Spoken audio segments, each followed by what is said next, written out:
Kita beralih ke berita lainnya, Tribuners. Belum ada bangunan sekolah, puluhan siswa SD di Buru Selatan belajar di garasi hingga rumah warga. Tak miliki gedung sekolah, puluhan siswa sekolah dasar atau SD di Negeri Kusu-Kusu, Kabupaten Buru Selatan, terpaksa belajar di rumah warga. Mirisnya kondisi itu sudah berlangsung selama 4 tahun.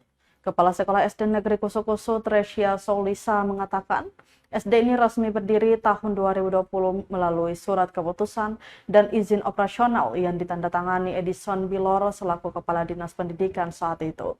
Karena terkendala belum ada lahan, maka aktivitas belajar pertama kalinya berlangsung di rumah warga di Dusun Kusu-Kusu, Desa Wamsisi, Kecamatan Uaisama. Usai tahun pertama aktivitas pembelajaran di rumah warga, mereka kemudian pindah di Dusun Lehoni. Kali ini guru dan siswa menempati garasi mobil yang disewakan dari warga setempat. Lanjutnya, akhir Maret 2023, para siswa terpaksa harus diboyong untuk ketiga kalinya. Kali ini mereka kembali menempati rumah warga hingga sekarang.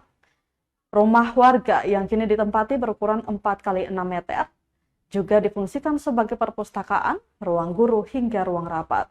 Sementara itu jumlah siswa di SD Negeri Kusu-Kusu sebanyak 56 orang, terdiri dari kelas 1 sebanyak 11 siswa, kelas 2 8 siswa, kelas 3 12 siswa, dan kelas 4 sebanyak 25 siswa. Dengan kondisi hanya terdapat satu ruang belajar, maka diberlakukan sistem paralel. Jadwal pagi untuk kelas 1 dan 2 belajar bersama, dan siang hari kelas 3 dan 4 belajar bersama. Saat ini Tribuners pihaknya tengah membangun sekolah darurat sembari mencari lahan yang memadai untuk bangunan permanen.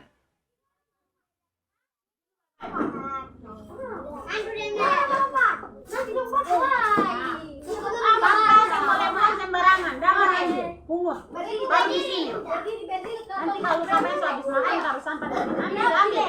Mana sampah? Yang boleh buang sampah sembarangan nomor 2 itu.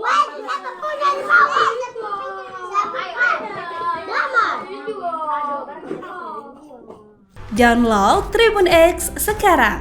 Menghadirkan lokal menjadi Indonesia.